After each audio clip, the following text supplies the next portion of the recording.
j'espère que vous allez bien. Alors aujourd'hui je vous retrouve pour une nouvelle vidéo que je suis trop contente de faire parce que je reviens enfin pour une nouvelle vidéo. Donc je suis vraiment désolée de ne pas avoir posté de vidéo cet été, mais malheureusement je ne pouvais pas parce que je n'avais aucun logiciel de montage. Du coup c'est très compliqué quand on n'en a pas.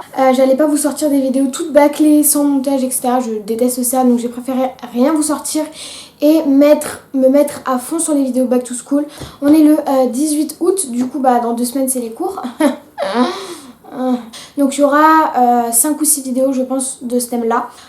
Du coup là j'ouvre ma série back to school. À partir de maintenant j'ouvre cette série avec une vidéo qu'on m'a beaucoup demandé, de vous donner des conseils sur la classe de 6ème, ce qu'il y a comme changement, enfin tout ce qui change, tous les conseils que je pourrais vous donner, tous les avertissements que je pourrais vous faire, etc. Du coup j'ai trouvé ça plutôt pas mal de le faire. Ça fait 2h30 que je travaille dessus, sur cette vidéo, voilà. Il y a énormément de choses qui changent, voilà.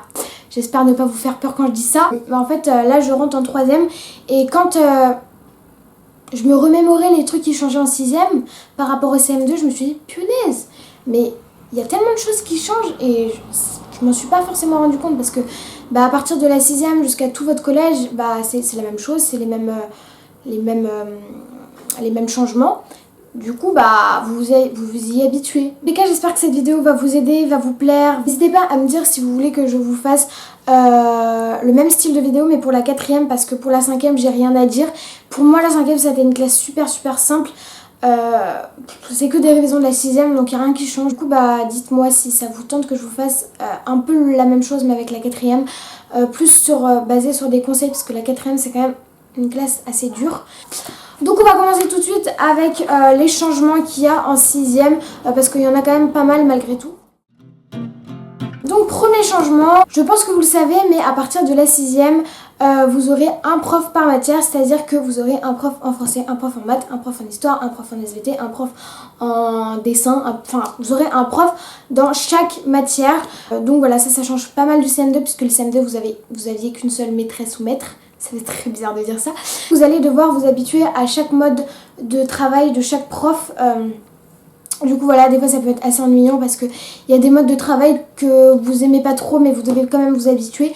Voilà, chaque prof a un mode de travail différent et il va falloir vous habituer à chaque prof qui a un mode de travail différent. Voilà, chaque classe a un emploi du temps différent, mais vous avez les mêmes heures de cours, c'est juste que l'emploi du temps est différent. Par exemple, dans une classe à l'autre, il va y avoir un maths le matin, dans l'autre maths l'après-midi, enfin voilà, ça change quoi.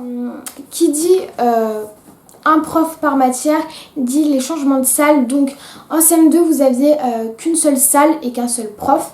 Là maintenant vous allez avoir plusieurs salles pour chaque matière. Merci la voiture. Moi je sais que dans mon collège on a à peu près peut-être 4 salles. On n'a pas une salle pour chaque matière, mais je sais que dans beaucoup de collèges on a une salle pour chaque matière. Nous c'est pas comme ça. Voilà. Mais ça change plutôt pas mal parce que du coup il faut que vous vous repériez. Par exemple admettons en histoire vous êtes en salle 116, en SVT vous êtes en salle 118, en français vous êtes en salle 116 encore une fois. Enfin voilà, faut vous repérer par rapport aux chiffres ou aux lettres qui aura marqué au-dessus des salles et par rapport aussi à votre emploi du temps. Donc voilà, ça c'est des trucs où on s'habitue au fur et à mesure, mais voilà, après c'est selon la grandeur de votre collège, parce qu'il y a des collèges où il y a 2 étages, 3 étages, 1 étage et... Ensuite vous aurez un emploi du temps qui varie. Donc il est possible qu'au début d'année vous ayez un emploi du temps qui ne soit pas fixe et que du coup vous ne gardez pas toute l'année. Moi je sais que c'est souvent ça au début de mes années de collège, enfin à chaque rentrée au collège, moi c'est ça, on a un emploi du temps qui n'est pas fixe et au bout du premier ou du 2e mois que vous collerez dans votre carnet. Donc pour le carnet j'en parlerai juste après. Possible qu'il y ait des changements d'emploi du temps durant le cours de l'année, mais le changement de salle normalement ne sera pas changé normalement. Pour ce qui est du carnet, donc vous aurez un carnet en début d'année où on va vous demander de marquer votre nom, votre prénom, votre classe avec une photo de vous, et là ce carnet vous suivra tout au long de l'année. C'est-à-dire qu'il vous servira pour entrer au collège, pour ressortir du collège, pour que la CPE, ça j'y viens après, pour que la CPE note vos heures de colle si vous en avez, vos mots, vos heures de retard, vos absences, tout. Même vos parents peuvent noter des choses dedans. Donc voilà, ce carnet est hyper important. Pour chaque école, le carnet varie. Mais voilà, nous je sais qu'il est quand même assez grand. Il fait ça, je pense. Ouais, il doit faire cette taille-là. Du coup voilà, ça c'est un carnet où votre emploi du temps sera collé. Donc vous l'aurez toujours dans votre sac, votre emploi du temps, au cas où vous oubliez une matière ou une salle. Donc ça c'est plutôt rassurant au début d'année. Ensuite, pour ce qui est du self et de la cantine, alors pour les demi-pensionnaires et les externes d'ailleurs, il y aura en gros une carte de cantine. En gros vous avez marqué votre nom de famille, votre prénom, votre classe et votre établissement avec un code barre. Et une photo de vous. Donc le code barre, je sais pas si c'est comme ça dans tous les établissements, mais nous c'est comme ça. En gros le code barre on le passe sur une machine, il nous verse en fait un plateau, qui nous donne un plateau. Donc si vous n'avez pas votre carte, vous ne mangez pas. Voilà, c'est pas aussi restreint que ça ce que je dis, mais ayez toujours votre carte, vraiment, ne la changez pas de place, mettez-la tout le temps dans votre poche de manteau, dans votre poche de veste, dans votre poche de... Mettez-la tout le temps avec vous, gardez-la tout le temps avec vous, parce que c'est hyper important. Donc je sais que nous, pour les demi-pensionnaires, on a un petit cadre rouge sur notre carte qui dit qu'on est demi-pensionnaire, et les externes ont un petit cadre vert. Voilà. Et les externes, puisqu'ils mangent chez eux, pour sortir le midi, ils n'ont pas besoin de leur carnet, ils ont juste besoin de montrer leur carte en disant qu'ils sont externes, donc ils peuvent sortir. Donc voilà, donc... Autant pour les externes que pour les demi-pensionnaires, il faut toujours garder sa carte, quoi qu'il arrive.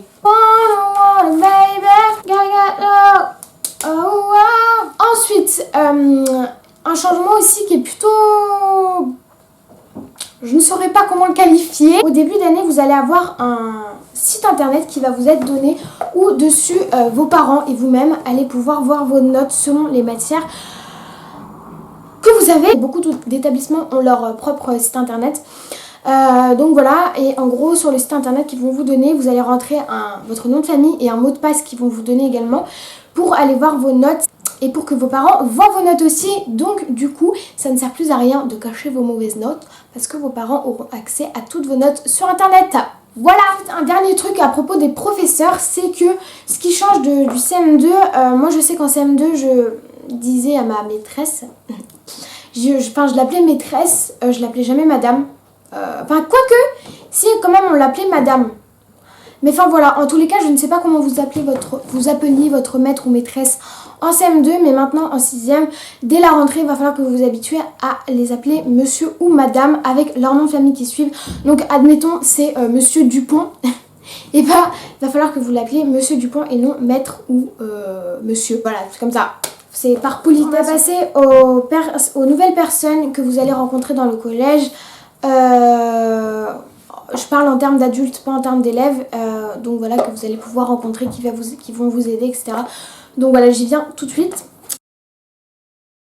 Premièrement, vous allez avoir un principal et un principal adjoint, ou une principale et une principale adjointe.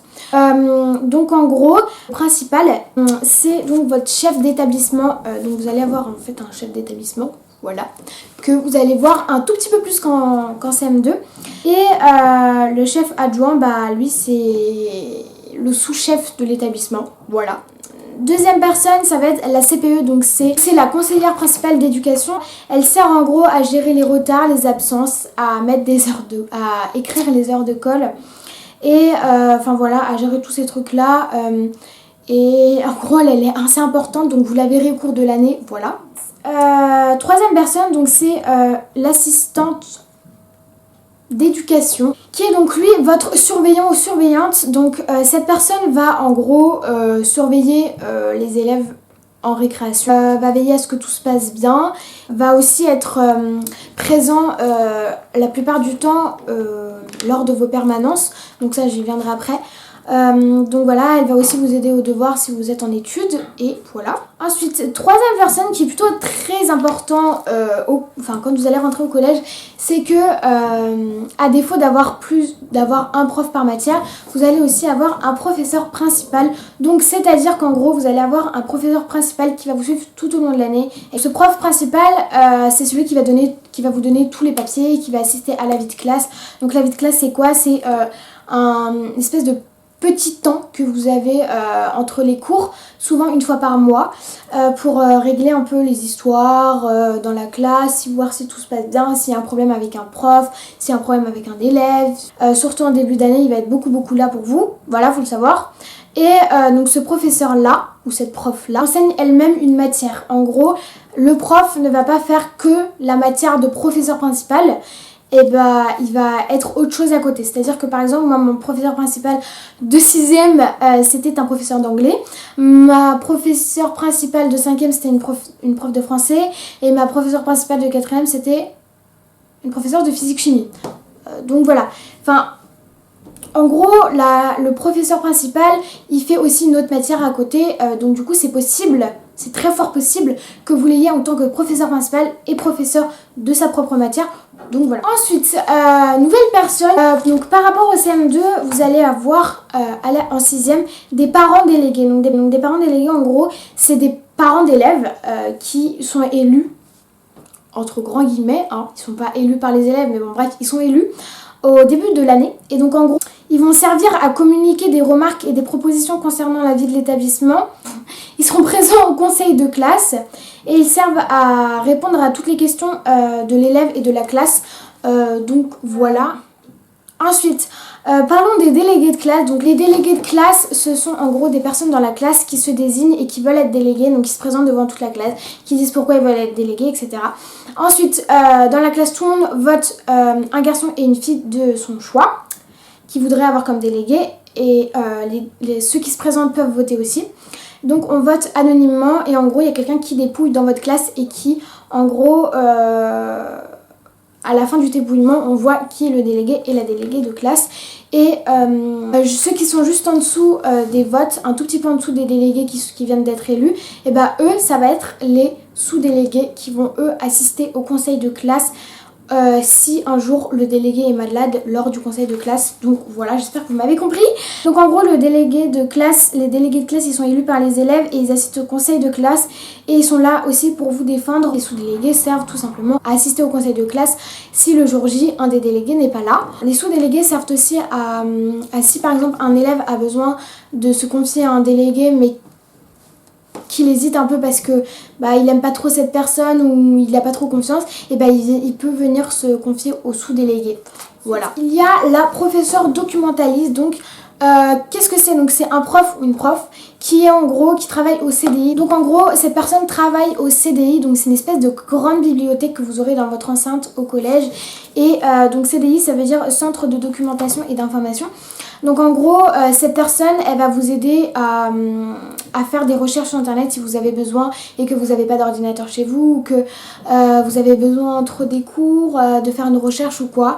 Vous pouvez aussi emprunter au CDI des livres qui vous plaisent ou bien aller vous reposer en temps des récrés pour aller lire un livre. Enfin voilà, avec mes amis on aime bien aller au CDI, je sais pas, quand il fait mauvais on squatte le CDI tout le temps.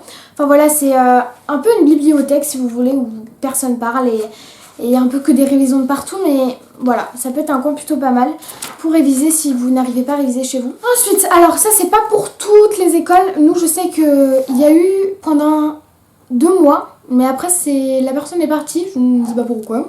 Donc dans certaines écoles il y a un conseiller d'orientation psychologue, donc ça s'appelle un COP. Vous pouvez aller voir cette personne pour lui confier quelque chose, des problèmes familiaux, des problèmes de machin. Et vos parents peuvent aussi aller voir cette personne. Enfin, le fait d'aller voir cette personne, il faut savoir que c'est une psychologue qui est complètement adaptée aux enfants, en gros, complètement adaptée à l'école, en gros, et qui travaille que pour les problèmes d'école, enfin, qui vise l'école et les problèmes familiaux, enfin bref. Voilà, et en gros vous pouvez aller la voir et c'est complètement gratuit, c'est dans l'ensemble de l'école et c'est complètement gratuit, c'est juste sous rendez-vous. Donc en fait nous je sais qu'il fallait qu'on aille prendre un espèce de ticket chez notre CPE pour avoir un rendez-vous avec elle. Mais voilà, vous n'êtes pas du tout obligé d'en parler à vos amis, vous n'êtes pas du tout obligé d'aller en parler à vos parents, c'est complètement anonyme. Et il faut savoir que cette personne-là est tenue au secret médical, donc en gros elle n'a pas droit de répéter ce que vous dites, sauf si le cas est très grave, là elle est obligée d'en parler, mais voilà. Du coup bah voilà, donc n'hésitez pas à aller vous confier à elle si vous en avez besoin, c'est plutôt pas mal je trouve. Ensuite, nouvelle personne aussi, c'est il y a souvent, enfin dans tous les collèges, il y a un infirmier ou une infirmière qui est là en gros pour vous soigner si vous avez une écorchure, si vous avez mal au ventre. Nous je sais que dans notre collège, il y a des collèges où ils le font. Les infirmiers n'ont pas le droit de donner des médicaments, voilà. Je pense que je trouve ça plutôt pas mal parce que bah au moins t'as pas de risque. Et je sais que dans des collèges, on a le droit de donner des médicaments. Enfin bref. Et elle est là aussi pour appeler vos parents si besoin est nécessaire d'appeler vos parents parce que vous avez trop mal quelque part ou quoi. Et cette personne, vous irez la voir soit pendant les cours. Si ça va pas pendant les cours, vous levez la main, vous demandez à votre professeur si vous pouvez y aller à l'infirmerie. Donc là, vous irez avec un de vos délégués. Et l'infirmière va noter dans votre carnet comme quoi vous êtes passé à l'infirmerie. Donc voilà. Pour ce qui est des personnes, voilà, il y a quand même beaucoup de personnes qui changent du coup. Après, ce que je peux vous dire sur la 6e, c'est que vous aurez beaucoup plus de liberté, c'est-à-dire que vous pourrez parfois, enfin selon votre emploi du temps et selon les absences des profs, commencer à 10h, finir à 15h, commencer à 8h, finir à 14h. Enfin voilà, il y a beaucoup moins de restrictions que le CM2, vous êtes beaucoup plus libre, sauf que vous devez être beaucoup plus autonome. Truc un peu chiant, je crois que maintenant c'est obligatoire en primaire, oui, j'en suis même presque sûre, mais c'est pas dans toutes les écoles, enfin bref. Donc vous aurez école le mercredi matin. Voilà, du coup vous aurez cours le mercredi matin entre 4h et 3h de cours à peu près, un truc dans le genre. Enfin c'est très court, hein, ça se finit vers midi, voilà. Vous aurez quand même l'après-midi devant vous. Ensuite, vous aurez un casier à votre disposition qui vous sera donné avec un numéro. Et en gros, vous allez devoir, le lendemain de la rentrée, emmener un cadenas où vous allez déposer tous vos livres parce que oui, pour en venir à vos livres, vous aurez des manuels scolaires qui vous seront donnés en tout début d'année où vous allez devoir en prendre très soin, je sais pas si ça se dit, mais vous allez devoir en prendre soin vraiment parce que si vous abîmez un des livres, vous allez devoir le repayer. Donc voilà, c'est pas très sympathique, mais voilà, prenez soin des livres et puis tout ira bien. Et donc voilà, pour les livres, vous pouvez les mettre en gros dans votre casier, sauf que si vous avez un exercice de maths, il faut pas mettre votre livre de maths dans votre casier, donc enfin... C'est toute une organisation. Le casier, je sais que moi ça a été très compliqué parce qu'il faut vraiment savoir s'organiser. Au début de l'année, c'est un peu compliqué parce qu'on a peur d'oublier ça. Du coup, on emmène tout alors que ça va être trop lourd. Enfin bref. Donc voilà, c'est comme ça. Mais le casier, ça sert. Et puis ça allège vachement le cartable par contre. Ensuite, le truc qui est plutôt pas mal et pas mal en même temps, c'est qu'en fait, quand vous avez un professeur d'absent, soit il y a une autre matière qui se met à la place de la matière que vous devez avoir dont le professeur est absent pour que ça vous arrange, pour que vous finissiez plus tôt par exemple, soit vous avez perm. Alors perm, qu'est-ce que c'est? Une permanence, permanence, c'est en gros un lieu où les surveillants vous surveillent et vous êtes toute la classe dans une salle exprès pour la permanence où là vous allez être obligé de travailler. Et voilà, c'est tout. Mais sinon, s'il y a un professeur d'absent le matin, vous allez normalement recevoir un message, enfin vos parents vont recevoir un message comme quoi vous ne commencez pas à cette heure-là, mais à l'autre heure, puisqu'il est absent. Enfin voilà. Donc ensuite, je vais vous parler des nouvelles disciplines parce que il me semble, parce que nous c'était comme ça avant, mais je sais qu'il y a des des établissements qui font des nouvelles règles, etc. Donc je sais plus trop. Mais je sais que là, vous avez...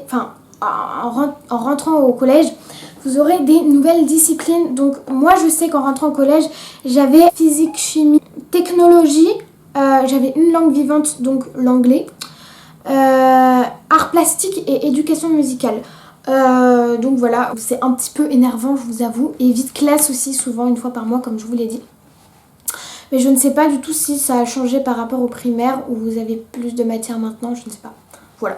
Mais je sais que nous, c'était comme ça. C'est tout pour tout ce qui est changement, personne.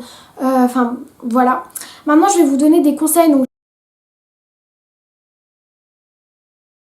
j'ai pas beaucoup de conseils à donner à part le conseil numéro 1, c'est de ne pas stresser. Parce que moi, je suis quelqu'un qui stresse énormément. Je rentre en 3e et je stresse déjà pour le brevet. C'est juste pour vous dire que voilà. Faut pas stresser parce qu'en fait, vous êtes tellement bien accompagnés par les professeurs. Les professeurs, ils savent très bien que les élèves, quand ils rentrent en 6e, ils sont très stressés, ils sont déjà passés par là eux aussi. Du coup, ils vont vachement bien vous encadrer, vachement bien... Enfin, ils vont vous faire comprendre tous les petits tous les petits trucs nouveaux tout simplement, et après c'est à vous de vous adapter. Mais moi en 1 mois et demi, 2 mois j'étais complètement adaptée, donc voilà. Après je vais pas vous dire que cette année est facile.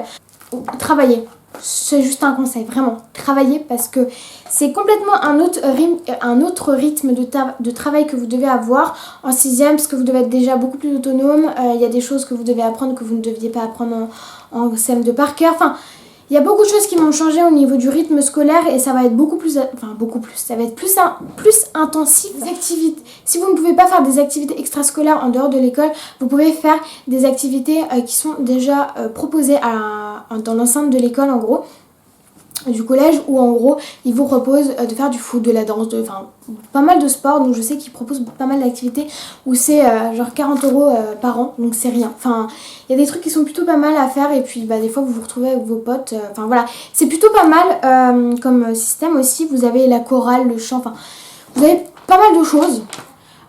Pour ce qui est du sac, s'il vous plaît, ne ramenez pas toutes vos affaires le jour de la rentrée, ça ne sert à rien du tout. Vous avez juste besoin de votre sac, d'une trousse, de feuilles et d'une pochette.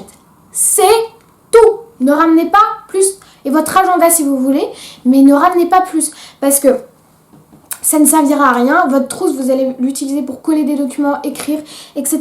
Vos feuilles, vous allez les utiliser pour marquer des choses si vous devez vous souvenir de choses. Et votre pochette, vous allez mettre tous vos documents qui vous seront donnés, parce que vous aurez énormément de documents qu'il ne faudra pas perdre. Donc mettez-les dans une pochette. Et voilà, vous ramenez pas avec un sac rempli, plein de fournitures, etc. Donc voilà. Après, pour un conseil tout au long de l'année, c'est vraiment de travailler progressivement. C'est-à-dire que si par exemple, il y a votre prof de français qui vous dit bon, vous avez un exposé dans 2 semaines, dans 1 semaine, et dans ces cas-là, enregistrez que vous avez un exposé dans 1 semaine et dites-vous va falloir que je le commence, donc commencez un peu à réfléchir, etc. Attendez pas le dimanche au lundi pour vous dire ah merde, j'ai un exposé à faire pour demain. Surtout pas, parce qu'après vous allez paniquer, vous allez stresser et c'est mort. Donc voilà, vaut mieux faire les choses vraiment progressivement. Attendez pas le lendemain pour faire vos devoirs, vraiment. Genre par exemple, si le mercredi au jeudi vous n'avez pas de devoirs, et surtout ne faites pas rien, et demandez-vous si par exemple pour le week-end vous avez des devoirs, si le vendredi vous avez des devoirs, etc. Enfin, essayez de vous avancer au fur et à mesure, comme ça après vous serez content, parce que je peux vous dire qu'après les devoirs ça se rajoute, ça s'accumule, et après vous vous y retrouvez plus, donc faites les choses au fur et à mesure. Alors, dernier conseil que j'ai à vous donner, après cette vidéo est terminée, je suis désolée si elle a été longue, mais voilà, j'ai voulu faire une vidéo assez complète. C'est donc, si vous êtes absent un jour, essayez de rattraper le maximum des cours que vous avez ratés. C'est hyper important, parce que la 6e c'est une classe où il y a beaucoup de changements, et du coup, si vous rattrapez pas les cours, ça peut être super endommageant. Parce que si le lendemain vous avez une évaluation et que vous n'avez pas eu les cours la veille, c'est un peu catastrophique, voilà. Donc voilà, je crois que j'en ai terminé avec cette vidéo. Ah non, je n'ai pas terminé. Oui, alors il y a un dernier truc que je voulais vous dire, c'est que par rapport à tout ce qui est absence et présence des élèves, vous avez en fait un cahier d'appel, ça s'appelle comme ça, où en gros chaque classe a son cahier d'appel, et en gros il y a par ordre alphabétique dans l'année, il y a 2 personnes par ordre alphabétique, 2 personnes qui viennent chercher le cahier d'appel le matin, qui le trimballent dans chaque classe pour le montrer au prof, et qui le reposent le soir. Vous serez forcément obligé d'être responsable de ce cahier d'appel une fois dans l'année, c'est obligé. Et du coup il faut que vous fassiez super attention, parce qu'il y a des profs, quand vous oubliez le cahier d'appel dans la classe où vous étiez juste avant, ils peuvent vous mettre des heures de colle, ils ont tout à fait le droit, donc méfiez-vous et prenez bien le cahier d'appel. Donc voilà tout le monde, j'espère vraiment que cette vidéo vous aura aidé. J'en ai un peu marre de parler là, j'ai soif. Voilà, je vous fais de très gros bisous, et ne stressez pas pour la rentrée en 6e, c'est rien du tout. Enfin franchement c'est rien, vraiment. Voilà, je vous aime très fort, et je vous retrouve pour une nouvelle vidéo très bientôt, parce que cette semaine je pense qu'il va y avoir pas mal de vidéos, puisque je vais essayer de faire un max de vidéos pour tout simplement pour la série Back to School quoi. Donc dites-moi dans les commentaires si vous aimez bien ce genre de vidéo, si ça vous a aidé surtout, et dites-moi si vous voulez que je fasse ce genre de vidéo pour la 4e. Et aussi dites-moi ce que vous voudriez voir comme vidéo back to school sur ma chaîne. Un petit peu des choses originales si possible, parce que bon on voit un peu trop les mêmes choses sur YouTube et ça devient un peu énervant je trouve. Enfin voilà, je vous fais d'énormes bisous, je vous retrouve très vite pour une prochaine vidéo.